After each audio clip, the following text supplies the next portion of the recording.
Welcome to the intersection of technology, cybersecurity, and society. Welcome to ITSP Magazine. You're listening to a new Redefining Security podcast. Have you ever thought that we are selling cybersecurity insincerely, buying it indiscriminately, and deploying it ineffectively? Perhaps we are. So let's look at how we can organize a successful InfoSec program that integrates people, process, technology, and culture to drive growth and protect business value. Knowledge is power, now more than ever. HITRUST is a leading data protection standards development and certification organization that strives to safeguard sensitive information and manage information risk for global organizations across all industries and throughout the third-party supply chain. Learn more at HITRUSTalliance.net. Archer empowers organizations to manage multiple dimensions of risk on one platform with on-premises and software-as-a-service offerings, and quickly implement industry-standard processes and best practices for advanced risk management maturity, informed decision-making, and enhanced business performance. Learn more at archerirm.com.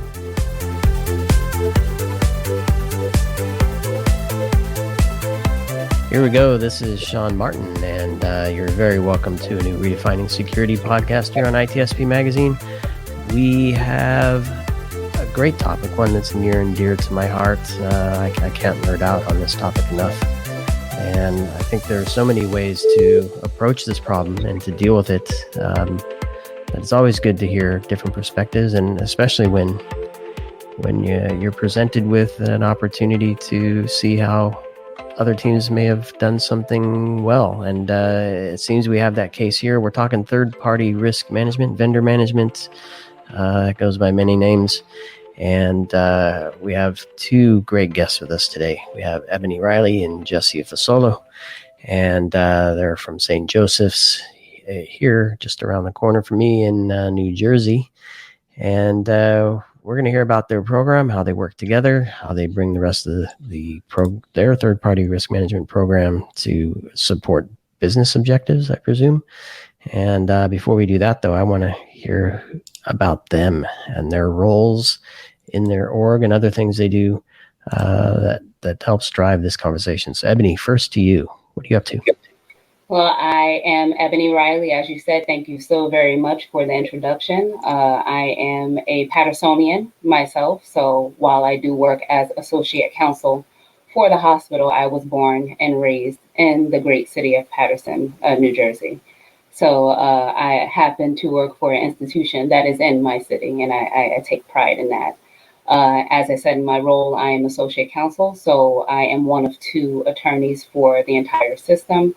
And part of what we do on a day-to-day basis and evaluating contracts is doing what I do with Jesse and evaluating the risk associated with anything associated with software. So as the individual that reviews each and every third-party arrangement for the system, what I do with Jesse is quite important. So we work very closely together. Yeah, resiliency is key, I'm sure, which I presume we'll touch on. Jesse. Thanks, Sean. Same thing Ebony had mentioned.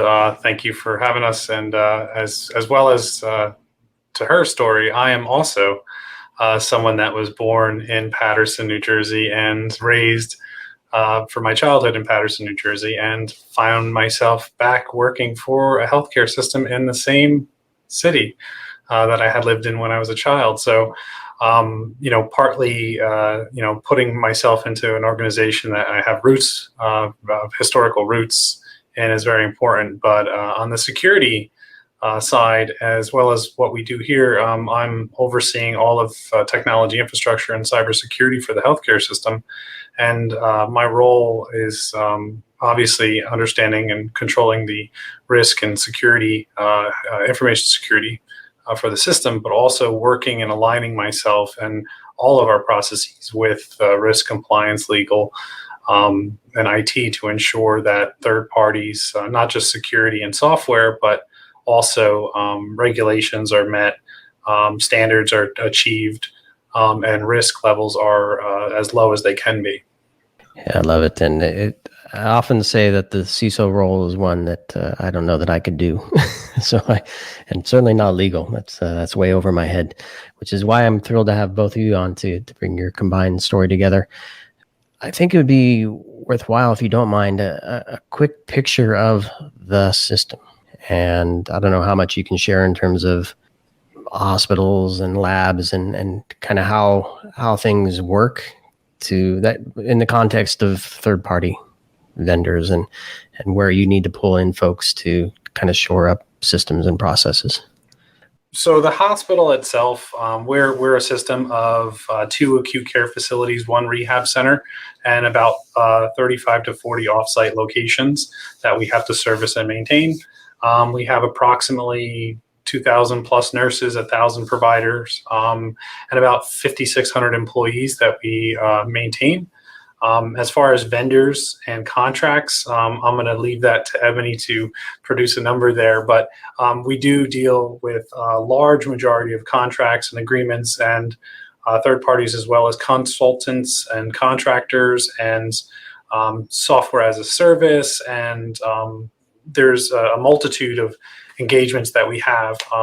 In fact, our Millennium medical record system is hosted, and we have a huge agreement with them, and we have to ensure that that vendor is meeting our security expectations is just one example. But if you can think of hundreds and hundreds and hundreds of applications, software, and connections between our organization and other organizations, that's all maintained, whether it be through contract or just general security and posture and ensuring that they meet our standards. So that's the overall high-level 20,000-foot view of St. Joseph's and kind of all the interactions that we have. But it's a huge system. It's not just a single practice office. It's an enterprise system. Love it. Anything to add there, Ebony? Actually, yes. What I was trying to do was an idea of the breadth of third-party agreements that we deal with that really do have an impact in the nature that Jesse was just discussing. And while my computer will not operate with me right now, I can tell you I did have to do this about a week and a half ago. And I would say we have, if I were to talk about active third-party arrangements where there is some need for data, software, or a connection, it would be well in excess of 500 active agreements. If I were to give you a true number, it probably would be closer to 1,000, and these are active. So you can imagine it is, quite extensive, what we do here. Yeah. Where to begin here? Because just that number alone. So Jesse, in the lead up to this, I think I read that you joined in 2014, and you took this on as an initiative that was near and dear to your heart, and you changed it up. So what was the driver to say this was something that needed addressing, and how did you start that process? Well, I think it's an iterative process, just to be honest here. It's not something that was instantly achieved in 2014. I think Ebony can agree that every day, every year, it's always iterative and changes to the process and additions. And through our assessments that we do through third party as well as our own, we find things that can be improved. So to start in 2014, when I arrived, there was pretty much no information security department. There was a HIPAA privacy officer and a HIPAA security individual that would just ensure that we were abiding by HIPAA, but not documenting things, not really approaching it appropriately. And from that point forward, there was assessments done that looked at our policies that were lacking significantly I couldn't even explain it, but there was policies that were lacking in the institution that safeguarded our general security over data and software use and third parties. So from 2014 on, we've kind of deployed and implemented policies and procedures and started there. I think it wasn't until we started doing self-assessments and third-party assessments of our own security program where that started turning into those iterative changes, well, where they found gaps or issues with our program, and then we went back each year taking their guidance and making those changes to our system.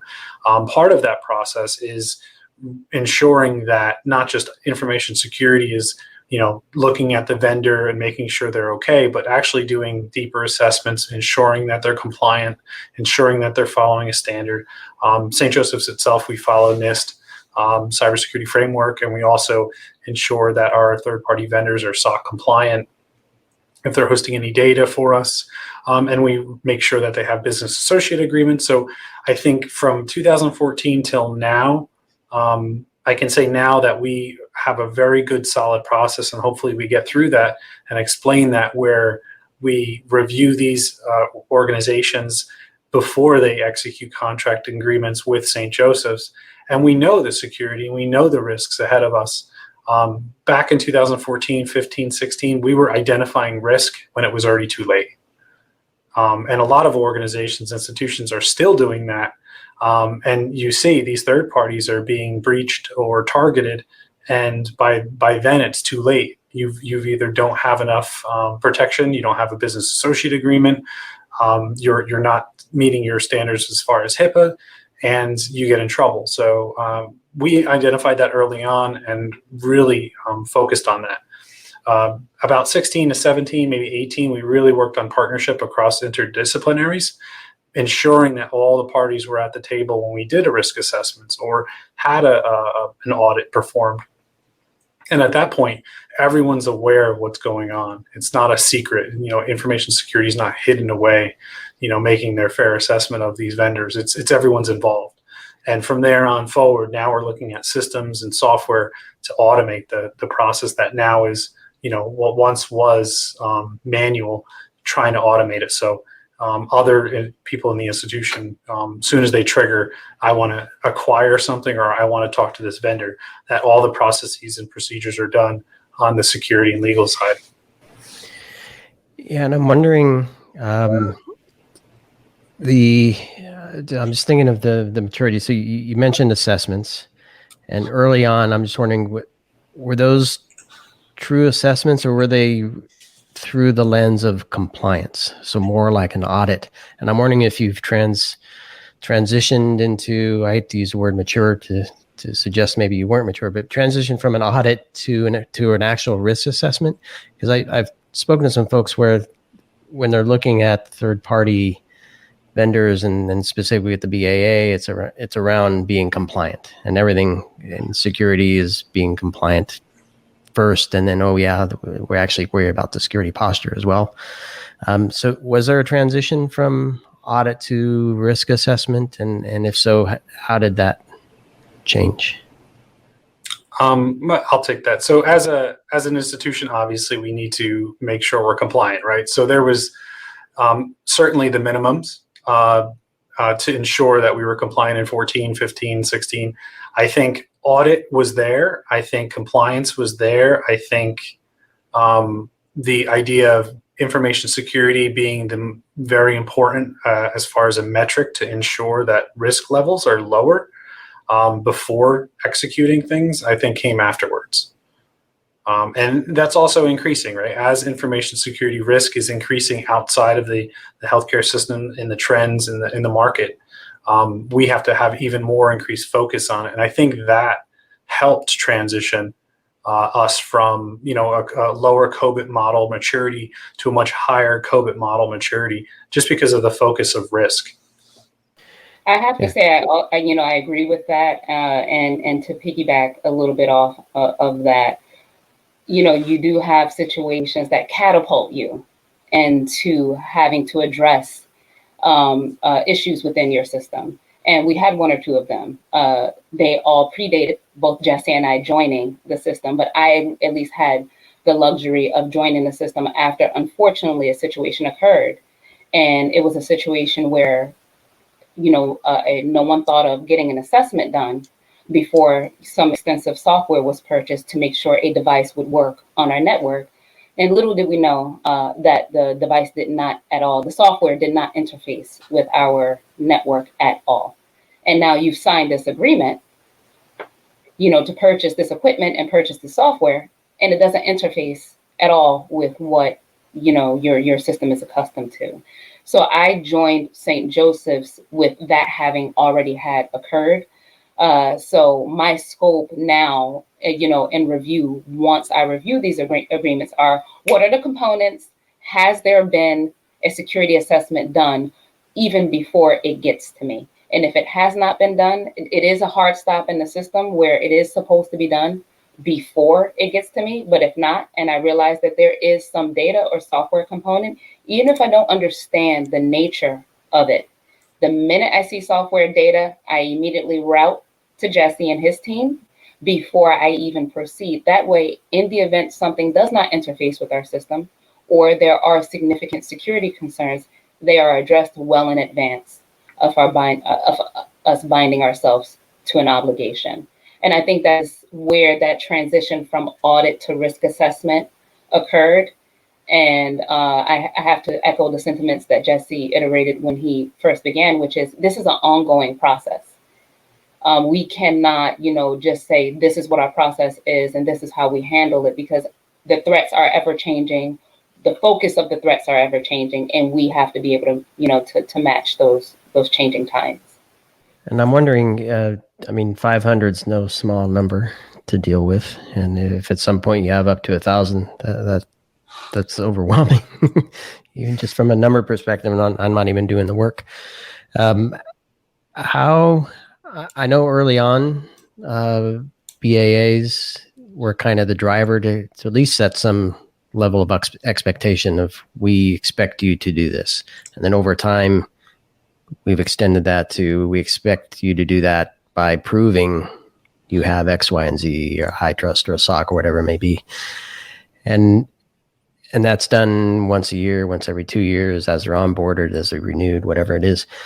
But as we know, risk is a living, breathing thing. So I'm assuming you're working toward a living, breathing model. How have you taken that journey thus far? Where do you sit on that journey in terms of progress? I could jump in there as far as the assessment components. So as we go through, like you mentioned, we go through contract agreements, and not to step back too far, but during the contract component or even capital request, information technology actually has to assess those contracts to make sure that they agree to those from an IT perspective, to safeguard what Ebony had mentioned before, and in addition to security reviewing it. But from there, and this is kind of new and recent based on what the events are, organizations that are third party that do pass the assessment, and they are on schedule to be reassessed or monitored continuously, because we have software that does that for some of our larger partners based on data, based on risk. So we have an active, ongoing, all the time monitor of their institution and their posture. In addition, we have institutions, and I'm not going to name them, but healthcare has partners that have been breached or have had issues in the past couple of years. Those institutions or organizations are reassessed at the point of target. So when they are breached, they are assessed, and then they respond to us with what happened, and we document those incidents and document it down, and then we reassess them 6 to 12 months later to ensure that everything is corrected. And then that risk assessment is then shared with executives in our institution. That will qualify if that organization is worthwhile staying with, or that we have to move on, or if they breached contract, and that's when legal comes into play. But that ongoing assessment or reassessment is something organizations need to do, because, again, you don't know what you don't know. To your point, you sign a BAA, you hope that the organization that you're dealing with is doing their job. And that's why software systems that are out there that now allow you to monitor and do tracking of these organizations, for example, our EHR vendor, I get alerts on their posture if they decrease by any percentage or increase. And then I can see what's going on in their institution. And I track that as a metric, annual, and I make sure that they're meeting their performance levels. And that's what organizations need to do. Now, 500 is a big number. And it's pretty funny that, that's shocking, but what's more shocking is institutions that don't know that they really have 500 organizations that partner with them that have access to software or data, or have integrations or direct connections, or have contractors on site that have eyes on PHI or PII. So that number is not, inflated for us, because we're more aware, because we've been through this process. And Ebony's shaking her head, yes. And it's a very long and lengthy process to identify what you truly have in your system and what you are really connected to. But yeah, back to really assessing and then reassessing and holding them accountable, putting HITRUST into your BAA as required a couple of years ago, and enforcing, right? If you find something that is higher risk, asking them or forcing them to fix it before you agree to contract signage. Yeah, it's a huge lever. And Ebony, I'd like your thoughts on this, because it's good as a lever, but only if everybody knows what they're agreeing to and uphold it over time. So the question I'm leading to is kind of the agreement language. And this is where it's always interesting, because I see so many parallels between legal and security, information security from a risk perspective, but language is still very different, right? Legalese is different from CISOese. So how do you work together to kind of translate, this is what the business is trying to generate in terms of growth and revenue and whatnot. This is how I'm doing my job to protect that growth. And I'm going to work with Jesse and his team to help identify weaknesses that would prevent me from achieving that growth. How do you get, sounds great as I said it, but how do you get that language to a point where you understand it, the vendors understand it, Jesse gets it, the executive leadership team get it, and you're all on the same page?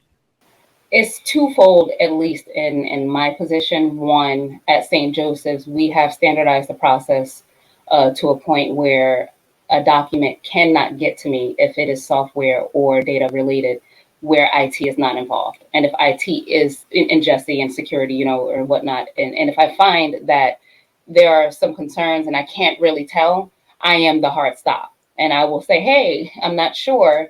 Have you seen this? Have you not seen this? And for the most part, we've done I would say a much better job with making sure they are part of the negotiation process and the review process before the documents get drafted, so that by the time they come to me, the security requirements, the requirements that we're looking for with regard to data have already been fleshed out. I take it a bit further. So we do have that. We also do have what we promulgate as our internal requested and desired standard contract terms that handle everything from what your desired contract terms are to what your desired IT security terms are.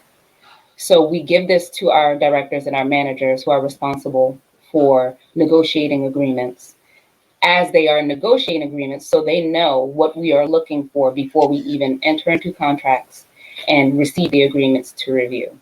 So having that ahead of time in the negotiation stage, I believe helps. Then having IT part of the process before it even gets to us for review helps. But the last leg of it all, and the last catch-all, I would say, is when in doubt, I always ask. And I will flip documents that I am actively reviewing to Jesse and his team and say, hey, can we work together on coming up with language that we feel will protect us a bit more, versus what we have here. And his team will actively work with me to develop the language. Because I don't have the subject matter expertise like his team does, I have to rely, on his team in that respect. And I'm not afraid to ask, and they are not afraid to offer it. They are not afraid to tell me this will not work. And these are the reasons why. This needs to be stricken. This is not industry standard. They will tell me. And I make sure I keep the lines of communication open. That is the only way I can accomplish it. And Jesse, I often, I recorded a podcast earlier looking at standards and frameworks, funny enough. And the conversation is around the security team kind of forcing standards on, this is how you will do something. And I kind of feel that that legal has that same kind of leverage, that position to say, I'm not going to let you hurt yourself here. But there's another way to look at that. And I wonder if this is in how you look at things. Line of business owner says, we need to stand up this new marketing thing, or we need to stand up this new customer portal. We're going to use this partner to make that happen. Do you have a chance to get involved in those conversations before the software is clearly purchased? But it's easy to spin up a cloud service, right, as a trial without any contracts hitting your desk yet, Ebony.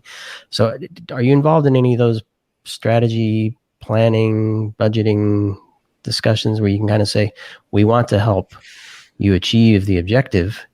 Let us help find the right path for the software that you want to use, so that then we can have even a better standing when we go to negotiation time.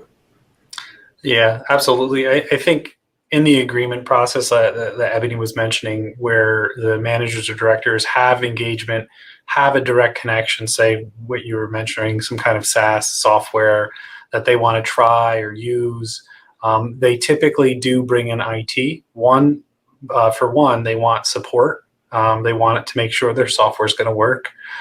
We do protect our environment to the point where we don't allow softwares to be installed unless it's actually allowed. So we have a true list of what's installed, what's not installed, what can be accessed, what cannot be accessed. So one, I think over the past couple of years, they've realized that they can't just spin up something. Secondary, if they want support and ongoing support, we usually identify someone in IT, whether it be financial or clinical or ancillary, ambulatory, or technology infrastructure that supports that specific, or that would in the future support it. They're brought to the table, and during that agreement or conversation, before even pricing is thrown out, there's a technical call that information security and other IT members are on, and we're going through just how the software or solution is going to be deployed in our environment. And that's where initial vetting happens, right? How do you connect to us? How is it secure? What are your procedures on breach? What are your procedures on incidents? What's the SLAs? We discuss that there. Expectations from those conversations are then baked into the contract. And then review happens. If those are not in there, that's when those levers can be used, right? We discussed this. You executed this based on our conversation. And we capture all that. And I think it's been working quite well for the IT and information security. I think institutionally as well, but I can say every now and then there is someone that comes into the institution with a different, I would say, foreign culture, where in previous institutions, hey, they just used your credit card and they just went wild, right? And they added their own, and it works, and you find out later. And again, you have to go through the same process. Let's go back through it. Let's go through an agreement. Let's make sure BAA is done. Make sure there's assessment done.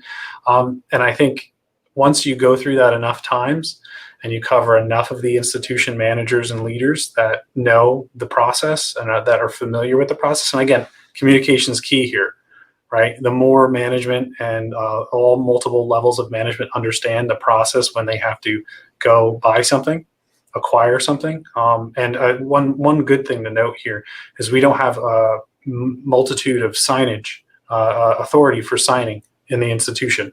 It's a one-stop shop. So if you want capital, or if you want it on your budget to pay for it, there's one person in the institution that can sign and allow you to buy that product. That's it, right? So if you can't go through all the process and procedure before that, you will not be able to pay for it. Hence, you will not be able to buy that product. So I think there's multiple levels here that I just went through, but combining all them together, it's really how we get ahead of those. So talk to me a bit about that's selecting new and onboarding, and then there's the ongoing, basically assessing the vendors every year. And I don't know, you mentioned HITRUST, and I don't know if you're using their system or not, but I know managing 500 vendors in spreadsheet distribution, responses, analysis, and on your end, it might be too much. How are you how are you doing that for 500? Are you leveraging technologies and automation in lieu of a questionnaire in an XLS? So initially, back to 2014, 15, 16, it was a rough time where information security was sending out an Excel spreadsheet with questions and working over email and phone call to go through 400 questions. We've matured since then, and now we also partnered with a third-party organization and security specialist firm that does third-party assessments with us. So as we go through, we identify security contact, we traverse that, we let them know that our firm, our partner firm is going to connect with them, and it's all automated through a web interface. Everything can get uploaded, exports get sent to us. We get quarterly reviews and risk assessment that combine all previous assessments together to give us a metric that we monitor and maintain. So across all of our vendors that we've gone through the process, we have a dashboard that we can see our risk based on our third parties. And that's the only way. I think if an organization with 100 or 500, doesn't matter, if you're still using Excel spreadsheets and using a questionnaire over email, you really need to focus on upgrading that. I think that's the broken link. With a lot of third-party assessments or security assessments, the teams just don't have enough bandwidth to maintain ongoing operations and do the monumental task of third-party assessing. So that third-party partner that we use, I think, really helped us go from, doing a process to really maturing that process. And I think a major part of the process is the buy-in from senior leadership and the communication. Because when it is time to perform this assessment, which is annual, it is not optional. It has to be done. And the only way we can have a fruitful assessment is if folks understand that you have to participate in the assessment. So they being the IT department starts very early with letting us know, okay, the assessment is coming. This is the time frame, that we're looking at. And these are, monitor your emails because we are going to start scheduling our interviews, or whatnot. When that comes out, I already know this has to be done. And it doesn't take a member of Jesse's team or Jesse himself or even Jesse's VP to say, hey, you didn't. I know as soon as I see it, it's the assessment. I have to make it a priority. And for years, I've known this. And it's ingrained, at least in my mind. And I feel like it's ingrained in the culture, at St. Joseph's. Folks really do take it seriously. I want to quickly touch on that before we start to wrap with some tips and advice for folks. Because you both mentioned you're born, you grew up there, you work there, you have a connection to the community, you have a connection to the system. I suspect that brings an even greater level of passion and desire to do the right thing. Not that anybody else would jeopardize that anyway, but I guess my point is the culture of what really matters here is the patient care, right? So what I want to maybe touch on quickly is your view of the patient in all of this. How often does that cross your mind? Well, this isn't just a system might get popped and data might get lost. This is potentially something bigger. Ebony, you first, maybe thoughts. How often does it? How often and how does that come across? It is in the forefront of my mind because I am, as a person that's from the community, who, for the most part, my entire family is still serviced, through, the community and the doctors that are associated with St. Joseph's. I know what our demographics, correlate to what we have access to, what we don't have access to. And I feel that one of the greatest things about St. Joseph's is its ability to truly live its mission. Our mission is not just our mission. We live it and we breathe it, and it comes out in the lengths that we go through to do what we do.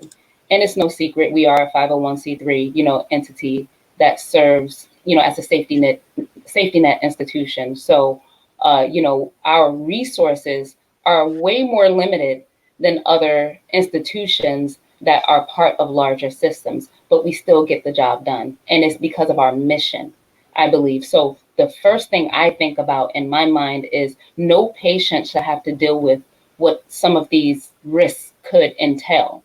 They're not even going to understand it. It's not their job to. They're here to get care and, to make it through and get home. You don't want to have a data issue amid all of that and having to try to address that. So anything that we can do to mitigate that is very important to me. And Jesse, I'm sure to Jesse, as well. Absolutely.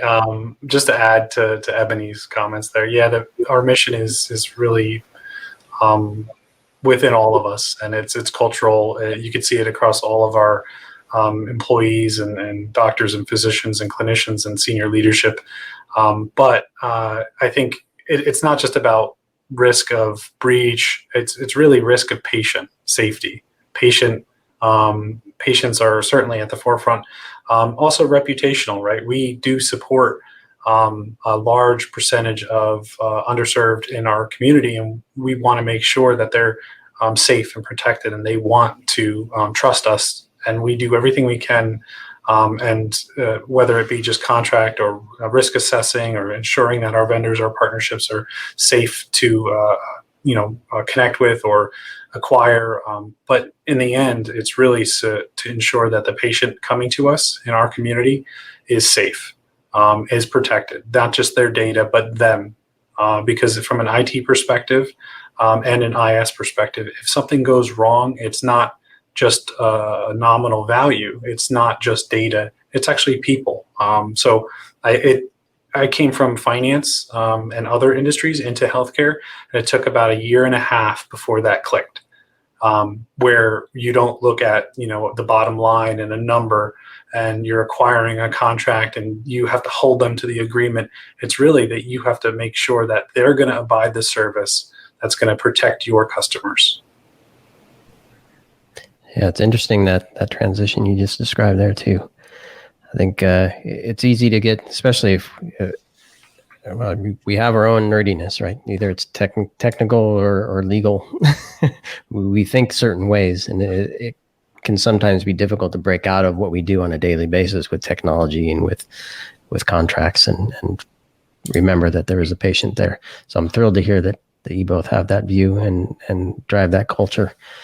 I know you wanted to, Jesse, and the stuff we were working on in preparation for this, kind of share some tips for folks to help them perhaps make a change for the better in their own program. And I'd like to hear from Ebony as well for fellow associate counsel. So Jesse, you first.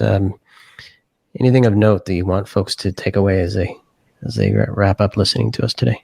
Absolutely. Obviously, what you just talked about, spreadsheets and questionnaires and managing that internally. There's just too much going on. There's too much out there to sometimes handle that unless you have a very large team. Maybe look at a third-party partnership with a company to do and facilitate those third-party assessments for you. Just because if you're going to lack on the ability to do them or focus on them or ensure that they're done to the best that they can be, you're risking the organization. So obviously partner with a good company on that. Obviously find standards that work. And you had mentioned earlier pushing standards down on everyone. Don't be information security as the end all be all, because it can't be. There has to be a give at certain areas. Healthcare is and especially us, we're susceptible, right? Healthcare has legacy software tied to legacy environments or hardware that's millions of dollars of money to replace. And you have to ensure safety and security around them. You have to really understand that sometimes the security standards don't apply to everything, and you have to manage around them. So the third tip I would say is partnership across these departments, right? Legal, information security is paramount, but also risk, compliance, and executive leadership. If you have executive leadership on board with risk, elevated risk or escalating risk or security concerns, whether it be threats or vulnerabilities, they will be on your side. whether it be capital funding, whether it be opportunities in the future, but making them abreast of what's going on in your realm, whether it be contracts, whether it be changes to the agreement or the process to ensure safety or security, or whether it just be someone in information technology ensuring that things are following, say, for example, NIST, or that you're doing self-assessments to ensure that you're always increasing your posture and increasing your relationships with these departments and getting them involved. Ebony mentioned this earlier, where when we do our own internal assessments and we bring in a third party to help us, we bring everyone involved. There's 60 people in a room, or past couple of years virtually, going through your assessment, right? Where are your bad points and where are your good points? And let's work on them as a group, as a team. And that really gets into the culture. So those are the big areas that I would focus on. Fantastic. Thanks. Ebony? And just to piggyback off that, the only thing that I would add is, Jesse mentioned, finding standards that work. I think what comes with that is standardizing the process. So those standards that you come up with that works for your organization can be applied across the board. The more one-offs you have, we do understand that there are instances where certain standards are not going to apply for whatever service is being provided. But for the most part, because we are the entity that is seeking, the help or the assistance or the service of the vendor, we are seeking that from several hundred other vendors. So the only way you really can keep a hold of that is if you really do standardize your process to meet your standards.